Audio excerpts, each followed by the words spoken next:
Hermanos, es un enorme gozo y un privilegio poder estar esta tarde aquí, este fin de semana, en esta conferencia. Estábamos hablando hace un momento que si hombres como Juan Pérez de Pineda, Antonio del Corro, Julianillo Hernández, Cipriano de Valera, Casiodoro de Reina hubieran visto algo de lo que está pasando aquí hoy, estarían maravillados y sorprendidos.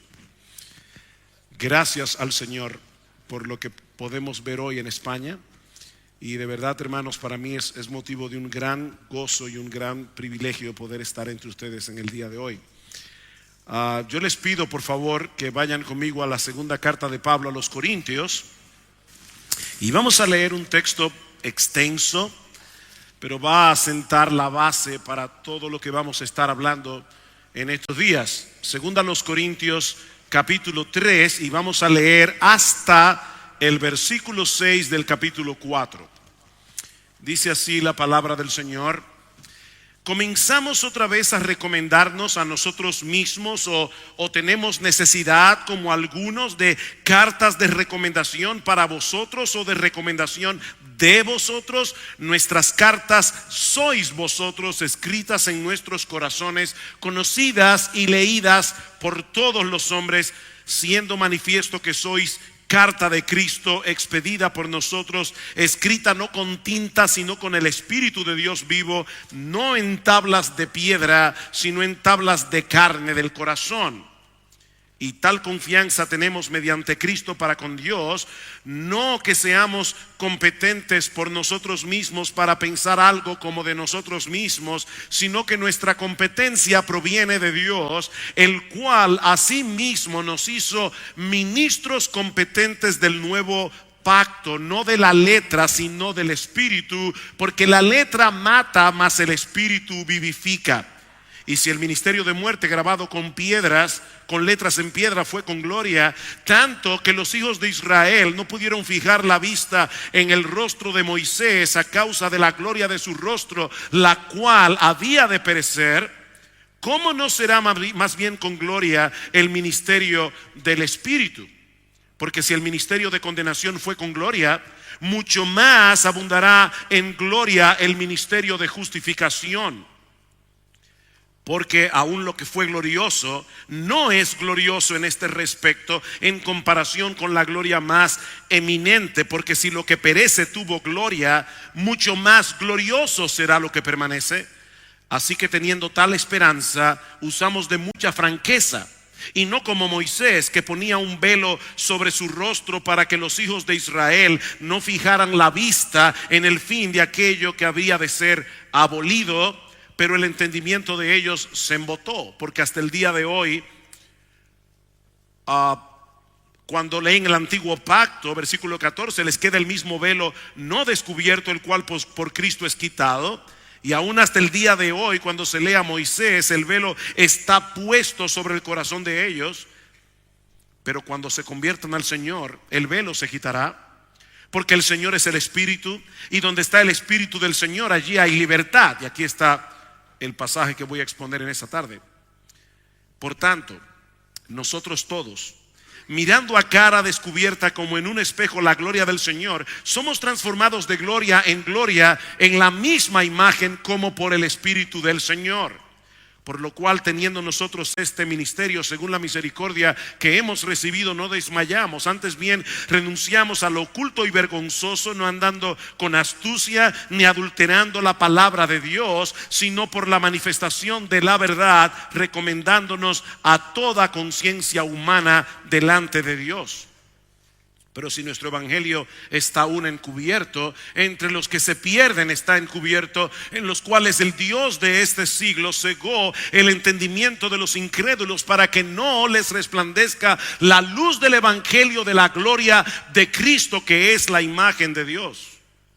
Porque no nos predicamos a nosotros mismos, sino a Jesucristo como Señor, y a nosotros como vuestros siervos por amor de Jesús. Porque Dios, que mandó que de las tinieblas resplandeciese la luz, es el que resplandeció en nuestros corazones para iluminación del conocimiento de la gloria de Dios en la faz de Jesucristo. Vamos a orar brevemente al Señor. Padre, nosotros queremos darte gracias por tu palabra. Hemos cantado que queremos que tú nos hables, que tú obres en nuestros corazones por medio de tu palabra. Señor, enséñanos a Cristo, muéstranos su gloria, obra por tu palabra, oh Señor, en los corazones de cada uno de los hombres y mujeres que están aquí hoy. Señor, ven con tu presencia, bendícenos, transfórmanos. Que la gloria de Cristo y solo su gloria sea exaltada en estos días, porque te lo pedimos en su nombre. Amén y amén. Todo creyente se encuentra en medio de una tensión entre el deseo de llegar a ser más santo y la conciencia que todos tenemos de lo mucho que nos falta para crecer en santidad. Todos nosotros. Y lo paradójico es que mientras más tú avanzas hacia esa meta, más cuenta te das de lo lejos que estás. Porque la meta es parecernos cada vez más al Señor Jesucristo. Él es tan glorioso en su carácter que en la medida en que nosotros crecemos en el conocimiento de Él, más cuenta nos damos de lo mucho que nos falta para ser como Él. Así que mi hermano, mi hermana en Cristo, si tú te sientes frustrado contigo mismo en esta noche, esa frustración puede ser en sí misma un buen síntoma. Porque al menos está revelando el anhelo que tú tienes de parecerte más a Jesús. El problema es que si un cristiano no aprende a manejar esa frustración en una forma adecuada, puede ser que sucedan una de dos cosas. O que se sienta tentado a tirar la toalla porque se vea a sí mismo como uno de esos hamsters. ¿Conocen aquí los hamsters? Que están continuamente corriendo en una rueda, en un carrusel, y por más rápido que se muevan no parecen estar llegando a ningún sitio. Y puede ser que tú te sientas esta noche así, como un hamster, en un carrusel. Pero también puede caer en la trampa ese cristiano de tratar de avanzar más rápido valiéndose de mecanismos inadecuados. Y yo creo personalmente que esa es una de las razones por la que muchos creyentes caen en la trampa del legalismo. Ellos procuran crecer en santidad apegándose a un conjunto de reglas, a un conjunto de normas, a un conjunto de leyes que en la mayoría de los casos termina produciendo más frustración. Y lo que yo quiero que veamos a través de toda esta conferencia, comenzando en esta noche, es cómo opera el proceso diseñado por Dios para santificar a los creyentes a la luz de este pasaje de la enseñanza de Pablo en 2 Corintios capítulo 3 versículo 18. Este es uno de los textos clave del Nuevo Testamento con respecto a la santificación progresiva. Y yo espero, mi hermano, que tú salgas por lo menos de esta conferencia conociendo 2 Corintios 3:18 de memoria. Ahora, antes de pasar al estudio de este texto, es extremadamente importante que lo veamos en el contexto de todo el capítulo 3 de la carta de Pablo. Por eso quise leer el pasaje completo, porque Pablo nos muestra allí la superioridad del nuevo pacto en comparación con el antiguo pacto. El antiguo pacto es el que Dios hizo con el pueblo de Israel cuando le entregó sus leyes a través de Moisés en el monte Sinaí. Mientras que el nuevo pacto es la manera como Dios se relaciona con su pueblo hoy a partir de la obra redentora de nuestro Señor Jesucristo. Y lo que Pablo nos muestra en ese pasaje que yo acabo de leer, 2 Corintios capítulo 3, es que el nuevo pacto es superior al antiguo pacto, por lo menos en dos sentidos. En primer lugar, porque el antiguo pacto era un ministerio de condenación, no de salvación. Es en ese sentido que en el versículo 6, Pablo contrasta el uno con el otro, diciendo que el nuevo pacto no es el de la letra, sino el del espíritu, porque la letra mata, pero el espíritu vivifica. Un texto que muchos evangélicos, ¿verdad?, usan en el día de hoy para no tener que estudiar. Pero eso no es lo que Pablo está diciendo allí. Cuando Pablo habla de la letra en este pasaje, se está refiriendo a la ley de Moisés, tal como Dios la reveló en el monte Sinaí. Y lo que él está diciendo es que esa letra de la ley en sí misma, sin la ayuda del Espíritu de Dios, no tiene eficacia para salvar, no tiene eficacia para santificar. En vez de ser una fuente de vida, esa ley es una fuente de muerte, es un documento de condenación. Ahora debo aclarar que el problema no está en la ley, el problema está en ti y en mí. La ley es perfecta, la ley es buena, es santa, es justa. El problema es nuestro pecado. Por eso alguien decía que la ley es un buen capitán, pero la carne es un mal soldado.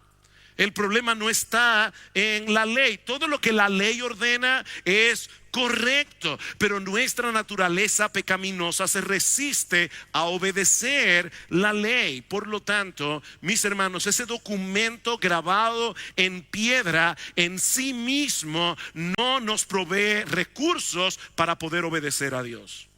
Así que piensen en la ley como uno de esos letreros que aparecen en las carreteras, que nos muestran cuál es el camino correcto, por ejemplo, para llegar a la ciudad de Alcalá de Henares. Tú quieres llegar a la ciudad de Alcalá, bueno, sigue lo que te dicen los letreros, porque la información es clara, la información es precisa, pero si te subes en el letrero no vas a llegar.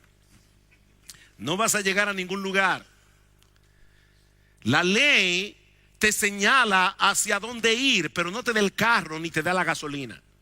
Simplemente te dice hacia dónde debes dirigirte. Pero es ahí precisamente, mis hermanos, donde entra en juego la obra del Espíritu en el nuevo pacto. Porque el Espíritu Santo no solo imparte vida al pecador, nueva vida, sino que también nos provee todos los recursos que nosotros necesitamos para poder obedecer a Dios. No perfectamente, pero sí sinceramente. Esa es la enseñanza de Pablo en Romanos capítulo 8, versículos 3 al 4. Lo que era imposible para la ley por causa de nuestra carne, Cristo lo llevó a cabo por medio del Espíritu. La gracia de Dios en Cristo te provee el carro y te provee el tanque lleno y un cupón para rellenarlo cuantas veces lo necesites. La gracia de Dios en Cristo. Por otra parte, el nuevo pacto también es superior al antiguo, dice Pablo, porque el nuevo pacto, y esta es la parte crucial de esta introducción, no hemos llegado al sermón todavía, pero yo no suelo hacer introducciones tan largas, pero esta vez lo amerita. Hermanos, el nuevo pacto es superior al antiguo porque el nuevo pacto nos muestra en una forma clara y abierta lo que los creyentes del antiguo pacto solo podían contemplar en una forma velada. Todo aquello que era un misterio en el antiguo pacto es claramente revelado en el nuevo pacto. Los creyentes del antiguo pacto estaban esperando al Mesías. Ellos tenían esa promesa, pero no tenían información suficiente acerca del Mesías. Era una información no del todo clara, porque estaba impartida a través de símbolos, a través de rituales, a través de ceremonias.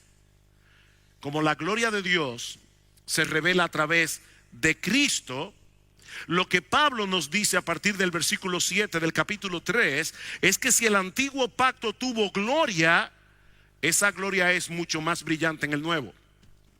¿Por qué? Porque lo que el antiguo pacto enseñaba acerca de Cristo en una forma velada, en el Nuevo Testamento ha sido descubierto. El Antiguo Testamento contiene la promesa, en el Nuevo Testamento encontramos su cumplimiento total.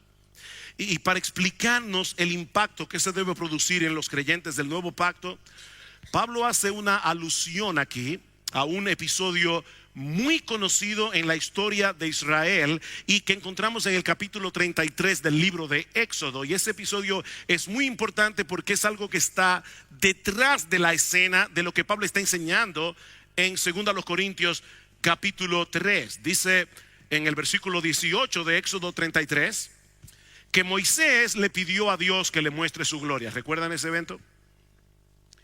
Dios le responde en los versículos 19 y 20: yo haré pasar todo mi bien delante de tu rostro y proclamaré el nombre de Jehová delante de ti. Y tendré misericordia del que tendré misericordia, y seré clemente para con el que seré clemente, pero no podrás ver mi rostro, porque no me verá hombre y vivirá. Así que Dios le dice a Moisés: te voy a colocar en la hendidura de una peña y te cubriré con mi mano hasta que haya pasado.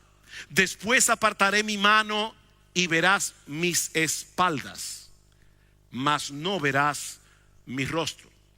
Ahora, hermanos, todos sabemos que Dios es espíritu. Él no tiene cara, Él no tiene espaldas, Él no tiene manos.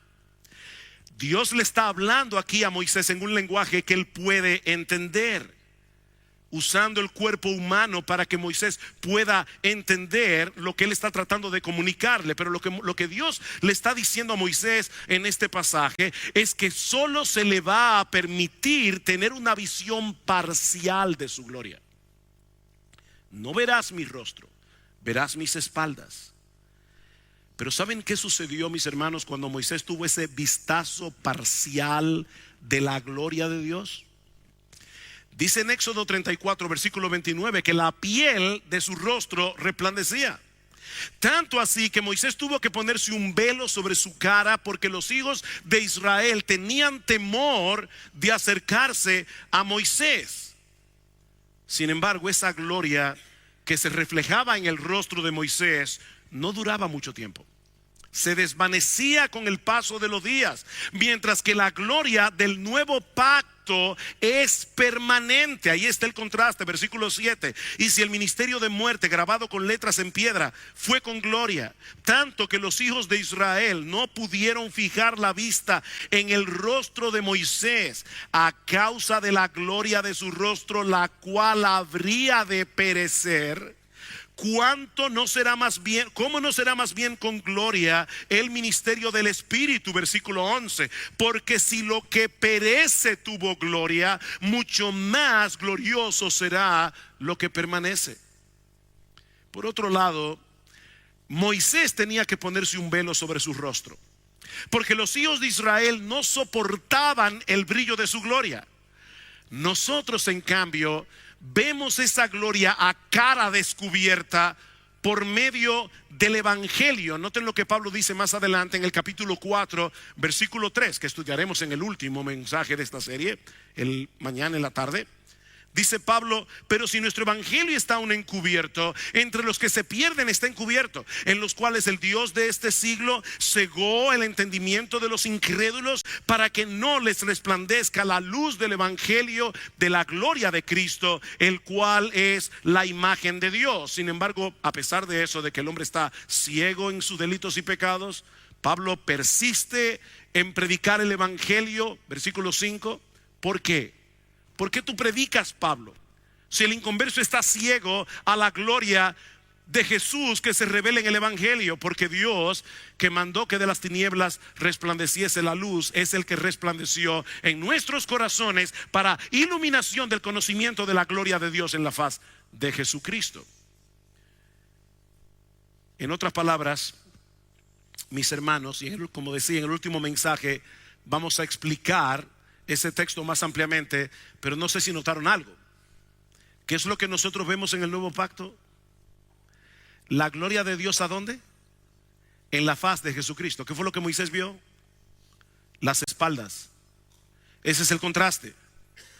Moisés solo vio parcialmente la gloria de Dios, pero ahora Dios resplandeció en nuestros corazones en el nuevo pacto para que podamos ver su gloria con los ojos de la fe en la faz de Jesucristo. Nosotros vemos el rostro, dice Pablo, no las espaldas de Dios. Nosotros vemos el rostro. A nosotros se nos ha concedido el privilegio, el enorme privilegio de ver lo que Moisés no pudo ver. Y es en ese contexto que ahora Pablo dice en el versículo 18, y ahora comienza el mensaje: por lo tanto, esa es la conclusión, nosotros todos, mirando a cara descubierta como en un espejo la gloria del Señor, somos transformados de gloria en gloria, en gloria, en gloria, en la misma imagen como por el Espíritu del Señor. En el antiguo pacto, solo Moisés tuvo el privilegio de ver la gloria de Dios. En el nuevo pacto, mis hermanos, todos los creyentes, desde el más sencillo, desde el que se acaba de convertir hasta el que tiene 40 años en la fe, todos los creyentes disfrutan de ese privilegio. Pero todos nosotros, dice Pablo, contemplamos como en un espejo la gloria del Señor. Todos los creyentes tenemos contacto con esa gloria de primera mano, porque esa gloria se revela en todo su esplendor en la persona de nuestro Señor Jesucristo. Nosotros no necesitamos un mediador como Moisés para entrar en contacto con esa gloria. ¿Saben por qué? Porque Dios nos abrió los ojos. A través del Evangelio, Dios nos abrió los ojos a través de la regeneración para que podamos ver a Jesús tal como Él es revelado en las Escrituras. Él es el mediador por excelencia de la gloria de Dios, porque Él es el Dios encarnado. ¿Recuerdan cuando Felipe le pide al Señor Jesucristo, muéstranos al Padre y nos basta?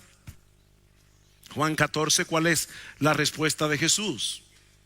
Tanto tiempo hace que estoy con vosotros y no me has conocido, Felipe. El que me ha visto a mí, ha visto al Padre. En Cristo habita corporalmente toda la plenitud de la deidad, dice en Colosenses capítulo 2 versículo 9. Y el autor de la carta a los Hebreos nos dice en el versículo 3 del capítulo 1 que el Señor Jesucristo es el resplandor de la gloria del Padre y la imagen misma de su sustancia, o como dice la Biblia de las Américas, la expresión exacta de su naturaleza. Él es el verdadero Dios y la vida eterna, dice primera de Juan capítulo 5 versículo 20. Así que, hermanos, la gloria a la que todo creyente del nuevo pacto tiene acceso es infinitamente superior a la gloria que Moisés pudo vislumbrar en el monte Sinaí. Moisés no se habría podido imaginar que alguien fuera capaz de contemplar la gloria de Dios como tú y yo y quedar vivo. Moisés no podría haber concebido tal cosa. Así que eso es lo primero que el apóstol Pablo nos enseña en este texto, que todos los creyentes del nuevo pacto tienen acceso a la gloria de Dios en la faz de Jesucristo. Y por supuesto, eso es una experiencia muy diferente a la que tuvo Moisés en el monte Sinaí, porque aquí no estamos hablando de una manifestación física que podemos ver, ¿verdad?, con los ojos de la cara y que hace brillar literalmente nuestra piel. Pero es muchísimo mejor. Es diferente, pero es muchísimo mejor. Es la gloria que nosotros podemos vislumbrar con los ojos de la fe al creer en todo lo que Dios ha revelado en el Nuevo Testamento con respecto a la persona y la obra de nuestro Señor Jesucristo. Es por eso, mis hermanos, que el diablo pone tanto empeño en mantener el velo de incredulidad en el corazón de los hombres, para que no puedan ver la luz del evangelio de la gloria de Cristo, el cual es la imagen de Dios. El diablo sabe muy bien lo que ocurre cuando el Espíritu Santo le abre los ojos a un pecador para que pueda ver a Jesús como lo más precioso, lo más extraordinario, lo más maravilloso que él pueda amar y adorar en este mundo. El diablo sabe que cuando un pecador ve a Cristo tal cual Él es en su gloria, ese pecador no va a querer amar otra cosa ni adorar otra cosa que no sea Jesús. Y precisamente por eso Él mantiene un velo en los incrédulos para que no puedan ver a Jesús en su gloria. El inconverso puede entender los hechos del evangelio. El inconverso puede entender: somos pecadores, Dios es justo, Cristo murió en la cruz para pagar nuestros pecados. El inconverso puede entender eso, pero él no ve a Jesús glorioso por eso. Y precisamente por eso sigue siendo inconverso, por eso mismo sigue siendo un incrédulo. Y eso nos lleva de la mano a la segunda enseñanza de este pasaje. ¿Qué dice el versículo 18? Por tanto, nosotros todos, mirando a cara descubierta como en un espejo la gloria del Señor. Primera enseñanza del texto, todos nosotros podemos ver esa gloria.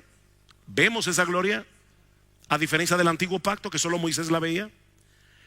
Y viendo esa gloria, somos transformados de gloria en gloria, en la misma imagen, como por el Espíritu del Señor. Y Pablo vuelve de nuevo al contraste entre los dos pactos. Los israelitas del antiguo pacto veían esa gloria a través del rostro velado de Moisés, ¿recuerdan? Pero los creyentes del nuevo pacto tienen el privilegio de ver esa gloria como en un espejo. Y la idea que Pablo parece querer comunicarnos, porque es un texto complicado, pero la idea que Pablo parece estar comunicando aquí es que esa contemplación de la gloria de Dios en la faz de Jesucristo es ahora más intensa y más personal. En Santiago capítulo 1 versículo 23 se habla del hombre que observa su rostro en un espejo. ¿Cuál es el espejo? El espejo de la palabra. No hay ningún intermediario entre él y su reflejo en el espejo. Tú tomas el espejo de mano y tú contemplas tu rostro reflejado en el espejo. No hay nada que medie entre la imagen del espejo y tú. Bueno, aparentemente eso es lo que Pablo quiere transmitir con esta figura en 2 Corintios 3:18. Los israelitas del antiguo pacto veían el brillo de la gloria de Dios en la piel de Moisés, es decir, indirectamente, y aparte de eso, a través de un velo. Pero los creyentes del nuevo pacto pueden ver esa gloria en una forma abierta y explícita a través de las palabras del Nuevo Testamento. Nosotros no tenemos que estar interpretando rituales, no tenemos que estar interpretando símbolos y ceremonias para tratar de entender lo que Dios quiere revelarnos acerca de Cristo, acerca de su obra. No, nosotros vamos al Nuevo Testamento y allí se revela claramente quién es Jesús. Allí se revela claramente qué fue lo que Jesús vino a hacer para salvar a pecadores. Mis amados hermanos, es el espejo en el que nosotros podemos contemplar la gloria de nuestro Señor y Salvador Jesucristo, el espejo de las Sagradas Escrituras. Y vamos a dedicar el último mensaje de esta tarde, de mañana en la tarde, para ver cómo nosotros podemos leer la Biblia de tal manera que podamos ver en la Biblia la gloria de Jesús. Porque tú puedes leer la Biblia mal y no ver a Cristo por ninguna parte. Entonces vamos a ver cómo se hace eso sin torcer el significado de las Escrituras, sin alegorizar las Escrituras, sin hacer aterrizajes forzosos en el Calvario. O sea, nosotros podemos leer la Biblia como la Biblia debe leerse y ver a Cristo allí, porque Cristo es el centro de toda la Biblia. Pero me estoy adelantando al último mensaje. Lo que Pablo está diciendo es, y este es el punto, hermanos, que yo quiero dejar en vuestras mentes y en vuestro corazón. Cuando nosotros contemplamos esa gloria a través de la palabra de Dios, nosotros somos transformados. Y la palabra griega que Pablo usa allí es metamorfosis. Es la misma palabra que se usa en los evangelios para hablar de la transfiguración de Jesús. Cuando Cristo se expuso a la gloria de Dios en el monte Sinaí, su piel adquirió un brillo sobrenatural. Pero ¿qué decíamos en la introducción? Que andando el tiempo, ese brillo comenzaba a desvanecerse hasta que finalmente desaparecía. Es lo que Pablo dice en el versículo 7 del capítulo 3. Pero hermanos, la transformación que ocurre en los creyentes del nuevo pacto cuando contemplan a través de la Biblia la gloria del Señor Jesucristo no es una fachada, es una gloria diferente. No se trata de algo externo, sino de un cambio que se produce en nuestro interior, en el asiento mismo de nuestra personalidad. Y en vez de desvanecerse con el tiempo, se hace más marcado. Nuestro carácter se va conformando cada vez más al carácter de nuestro Señor y Salvador Jesucristo. Mis hermanos, eso es santificación. Eso es santificación.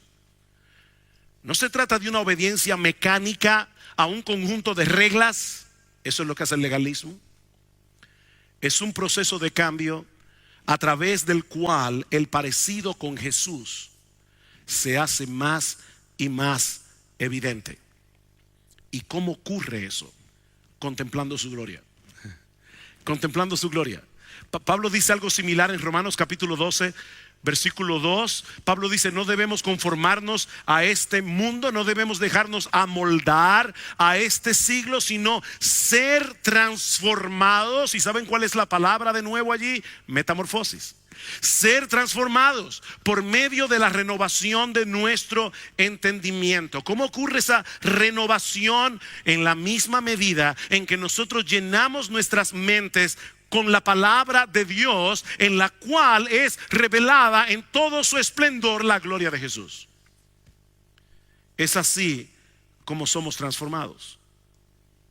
Es por eso, mis hermanos, que nuestra tarea como pastores no es hacer que las ovejas se fijen en nosotros. Nuestra labor como pastores no es hacer que las ovejas dependan de nosotros. No, el corazón de nuestro trabajo es exponer la Biblia de tal manera que todos puedan ver más claramente la gloria y hermosura de Jesús. Hacerte ver que en el mundo entero no hay nadie como Él. Algunos de ustedes tienen edad suficiente como para recordar aquellas pruebas nucleares que se hacían durante la Guerra Fría. ¿Han visto esas fotos de un grupo de científicos vestidos con batas blancas y espejuelos especiales que se reunían en el desierto para observar las detonaciones de bombas nucleares a una distancia segura? Y todos estaban allí bien atentos a lo que iba a ocurrir, a ese hongo que salía del detonamiento de la bomba nuclear. Era casi una obsesión. Mis hermanos, cuando nosotros nos reunimos como iglesia cada domingo, es hacer exactamente lo mismo. En medio del desierto de este mundo, nosotros podemos congregarnos cada día del Señor para contemplar a través de la palabra predicada, a través de la palabra leída, a través de la palabra cantada en nuestros himnos, a poder contemplar todos juntos el brillo de la gloria de nuestro Señor Jesucristo, que es infinitamente más intenso que el de 1,000,000 de bombas nucleares. Eso es lo que debe suceder en cada culto. Cuando la palabra de Dios es predicada, cuando la palabra de Dios es cantada. Mis hermanos, nuestro Señor Jesucristo es infinitamente más glorioso de lo que nuestras mentes puedan concebir, de lo que nuestros pobres labios pueden expresar. Él posee todos los atributos que hacen que Dios sea Dios, porque Él es Dios.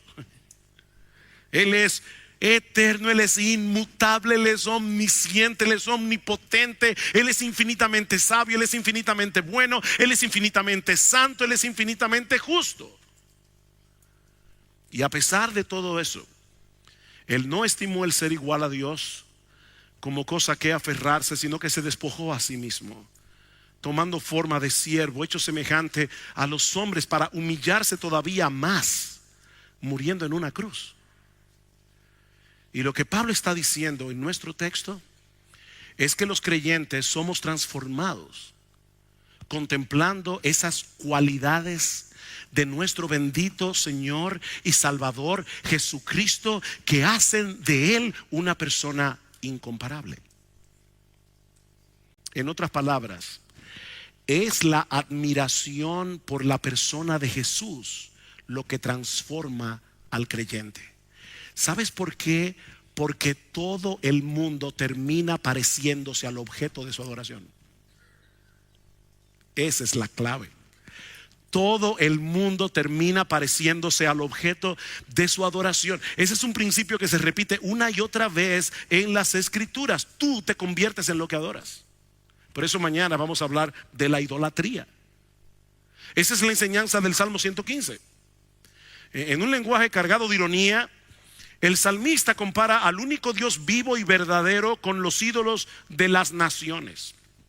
Y dice a partir del versículo 4, los ídolos de ellos son plata, oro, obras de manos de hombres. Increíble, ¿verdad? Ellos hacen sus ídolos y después se postran y lo adoran. Ellos lo hicieron y ahora le dicen: mi padre eres tú, yo confío en ti.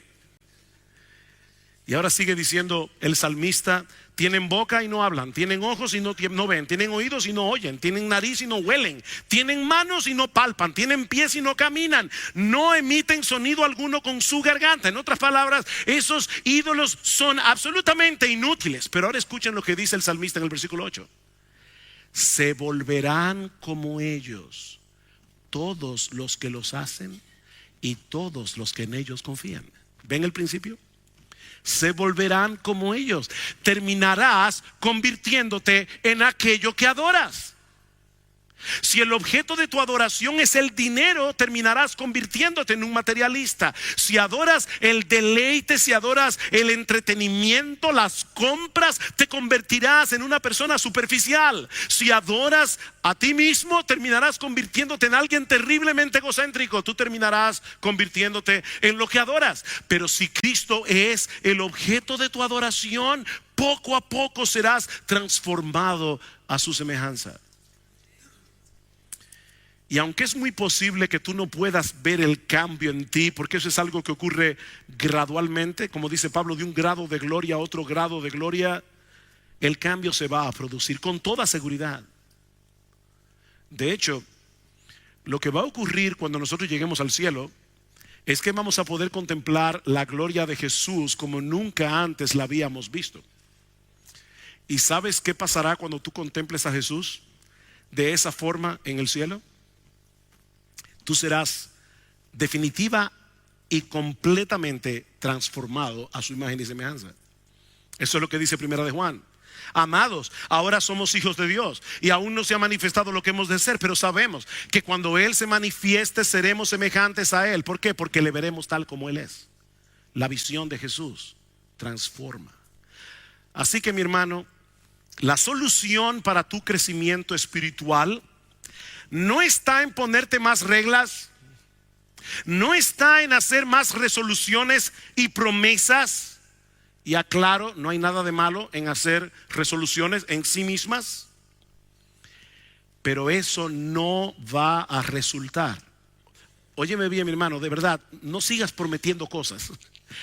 Eso no va a resultar si no te dedicas a contemplar a Jesús con admiración en las páginas de la Biblia. Cuando el mundo te presente sus tentadoras ofertas, créeme, tus resoluciones comenzarán a tambalear.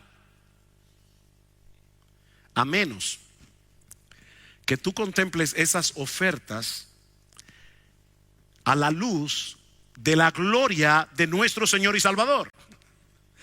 Porque es entonces y solo entonces que tú te vas a dar cuenta de que no vale la pena cambiar una cosa por la otra. ¿Realmente quieres tener victoria sobre el pecado? ¿Quieres seguir avanzando en tu proceso de transformación, en tu madurez cristiana? Mi hermano, tienes que mirar a Jesús. Tienes que mirar a Jesús. Tienes que contemplar, saborear, atesorar su gloria. Noten lo que dice Pablo al final del capítulo 4, versículo 16. Por tanto, no desmayamos antes, aunque nuestro hombre exterior se va desgastando, el interior no obstante se renueva de día en día, porque esta leve tribulación momentánea produce en nosotros un cada vez más excelente y eterno peso de gloria. ¿Cómo ocurre eso? No mirando nosotros las cosas que se ven, mirando, sino las que no se ven. Pues las cosas que se ven son temporales, las que no se ven son eternas. Mirando las cosas eternas, eres cambiado, eres transformado.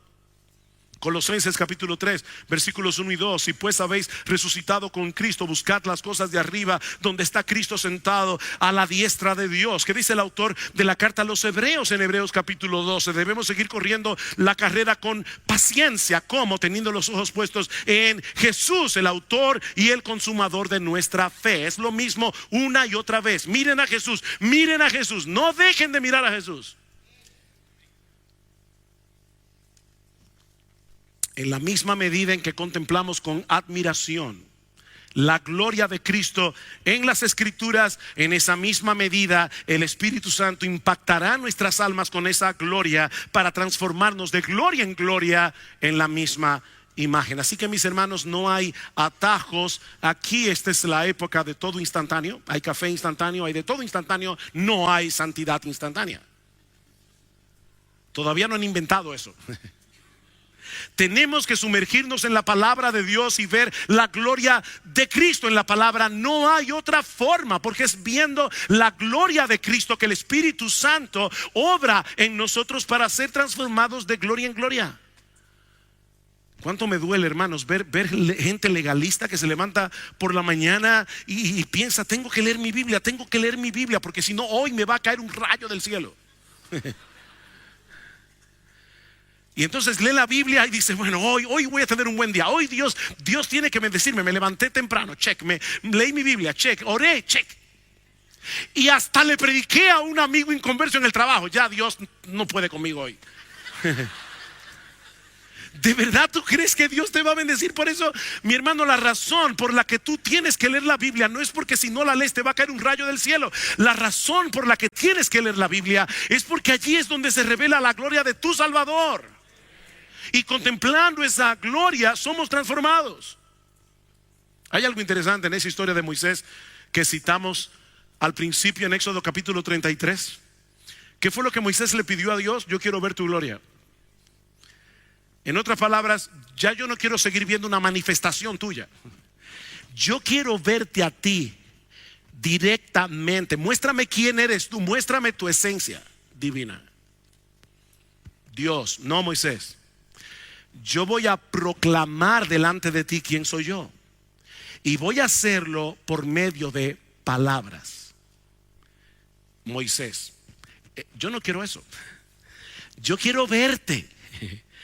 No, Moisés, eso es imposible. Tendrás que contentarte con escucharme. Ven el punto, hermanos. Moisés quería ver algo, pero Dios en su infinita sabiduría le dio lo que Moisés necesitaba para alimentar su fe: palabras. Solo oirás palabras. Eso tenía que ser suficiente para Moisés y tiene que ser suficiente para ti y para mí. Dios pudo haber enviado un video del cielo, pero envió un libro con palabras. Tenemos comunión con un Dios que se comunica con nosotros a través de palabras. Pero ahora viene la parte más extraordinaria, más fantástica de todo esto. Ese Dios que se comunica con nosotros por medio de palabras dejó para el final su mejor palabra. En el principio era el Verbo. El Verbo era con Dios. El Verbo era Dios. Todas las cosas por Él fueron hechas, y sin Él nada de lo que ha sido hecho fue hecho. Y ese Verbo se hizo carne y habitó entre nosotros, y vimos su gloria. Gloria como del unigénito del Padre, lleno de gracia y de verdad. Cristo es la palabra de Dios. Y es interesante cómo el apóstol Juan, que vio la gloria de Cristo en el monte de la transfiguración, ¿qué es lo que enfatiza en este texto? Vimos su gloria. Gloria como del unigénito del Padre, lleno de gracia y de verdad. Lo mismo que tú y yo podemos ver hoy en la palabra. Esa palabra estaba con Dios. Esa palabra era Dios y se hizo hombre para revelarnos a Dios. Versículo 18 de Juan: a Dios nadie le vio jamás. El unigénito Hijo que está en el seno del Padre, Él le ha dado a conocer. Esa es la misma enseñanza del capítulo 1 de Hebreos. Dios, habiendo hablado muchas veces y de muchas maneras a los padres por los profetas, en estos postreros días nos ha hablado por el Hijo. Y es interesante que el texto original no dice por el Hijo. Lo que el texto dice es: Dios nos habló en Hijo. En Hijo. ¿Han visto ustedes esas personas que hablan varios idiomas? Pero las personas dicen: él puede hablar en inglés y él puede hablar en portugués, pero él se expresa mejor en español. Hermanos, la manera en que Dios mejor se expresa es en Hijo. Dios habló en su Hijo, por medio de su Hijo. Él es la revelación más fantástica de Dios, porque Él es Dios hecho hombre. El Hijo de Dios encarnado es el más claro, el más preciso lenguaje en el que Dios se comunica con el hombre. Y Dios inspiró a los autores humanos de las Escrituras para que escribieran su palabra, y de ese modo pudiéramos conocer a través de sus páginas a la palabra encarnada. Porque de hecho, este libro no solo revela a Cristo, Cristo es la causa, razón y origen de este libro, porque Cristo es la palabra de Dios. ¿Qué dice el apóstol Pedro? Los profetas que profetizaron de esta gracia destinada a vosotros inquirieron y diligentemente indagaron para conocer en qué tiempo y qué persona indicaba el Espíritu de Cristo que estaba en ellos, el cual anunciaba de antemano los sufrimientos de Cristo y las glorias que vendrían tras ellos. El Espíritu de Cristo hablaba de Cristo. Por eso mi definición, no estoy hablando en lenguas, por si acaso, mi definición favorita, yo no hablo en lenguas, mi definición favorita de predicación es Cristo proclamando a Cristo a través de la voz humana. Pero eso es predicación. Los profetas profetizaron de esta gracia destinada a vosotros, porque el Espíritu de Cristo que estaba en ellos anunciaba de antemano los sufrimientos de Cristo y las glorias que vendrían tras ellos. Por eso el Señor le dice a sus discípulos en Lucas capítulo 10 versículo 16: el que a vosotros oye, a mí me oye, y el que a vosotros recibe, a mí me recibe. Esto es increíble. Eso pasa a través de la predicación. Todo lo que Dios dejó registrado en las Escrituras tiene el propósito de que nosotros podamos conocerle a Él a través de Jesús, porque Él es el resplandor de su gloria y la imagen misma de su sustancia. La Biblia es el telescopio a través del cual nosotros podemos contemplar la gloria de Dios en la faz de Jesucristo, y es contemplando esa gloria que somos transformados de gloria en gloria. Por eso que mucha de la predicación de hoy es una tragedia. Porque es una predicación moralizante o es una predicación terapéutica. 3 pasos para vencer la tentación, 4 pasos para vencer la depresión, 5 para vencer la falta de dinero, 4 para yo no sé qué cosa. ¿Y dónde está Cristo? ¿Dónde está Cristo? ¿Sale la gente de la iglesia admirado con el Salvador que tienen? No. Eso es una tragedia, hermanos. En los próximos 3 mensajes que nos quedan en esta conferencia, veremos en primer lugar, mañana en la mañana, cómo el diablo se las ingenia para que nosotros los creyentes desviemos nuestra atención de la gloria de Cristo revelada en las Escrituras. Vamos a hablar de la idolatría. En segundo lugar, vamos a ver en qué consiste esa gloria, porque hemos estado hablando, tenemos que ver la gloria de Jesús. ¿De qué estamos hablando? Y en tercer lugar, finalmente, vamos a ver cómo podemos contemplar esa gloria en las páginas de la Biblia. Por ahora solo quisiera resumir en pocas palabras lo que hemos visto en este mensaje. La santificación del creyente no consiste en seguir un conjunto de reglas, no es vivir un estilo de vida particular. Yo no hago esto, ahora hago aquello. La santificación es parecerse cada vez más a Jesús. Es imitar su carácter, es valorar lo que Él valora, es pensar como Él piensa, es hablar como Él habla, es tener hacia Dios la misma devoción que Él tiene, es amar como Él ama y es amar lo que Él ama. Eso es santificación. Y ese proceso de santificación avanza en la misma medida en que contemplemos su gloria con devoción y admiración. No se puede ser santo sin amar a Cristo y admirar a Cristo. No se puede. De ahí la importancia de leer y meditar en las Escrituras y de que todo el ministerio de la iglesia gire en torno al Evangelio y a la gloria del Cristo crucificado.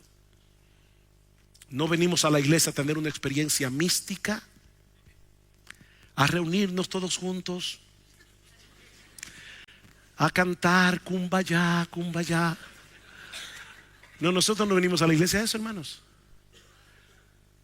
Nos congregamos para contemplar juntos su gloria, para que todos juntos sigamos creciendo a su imagen. Y por supuesto hay otros elementos que Dios usa para nuestra santificación. La Biblia nos manda huir del pecado, la Biblia nos manda a que nos exhortemos unos a otros, la Biblia nos manda a participar de la Santa Cena, la Biblia nos manda a aplicar la disciplina eclesiástica como un medio de corrección y de restauración. Pero todo eso solo puede ser eficaz cuando es motivado por el Evangelio de la gloria de Cristo y centrado en el Evangelio. Es el amor de Cristo lo que nos constriñe, es el amor de Cristo lo que nos presiona, pensando esto, que si uno murió por todos, luego todos murieron y por todos murió, para que los que viven ya no vivan para sí, sino para aquel que murió y resucitó por ellos. Oh, mis hermanos, que el Señor nos ayude como individuos y como iglesia para poder seguir avanzando hacia la meta, mientras corremos la carrera con los ojos puestos en Jesús, quien es el autor y el consumador de nuestra fe, para la gloria de su nombre y para el bien de nuestras almas. Vamos a orar. Padre, queremos darte muchas gracias por habernos dado tu palabra. Gracias por habernos permitido abrir esta conferencia en la tarde de hoy. Oh Señor, como cantábamos al principio, háblanos, háblanos. Necesitamos oír tu voz, y abre nuestros ojos, echa colirio en nuestros ojos, para que podamos ver más claramente a través de la predicación de tu palabra la gloria, hermosura, majestad de nuestro gran Dios y Salvador Jesucristo, en cuyo nombre pedimos todo esto. Amén y amén.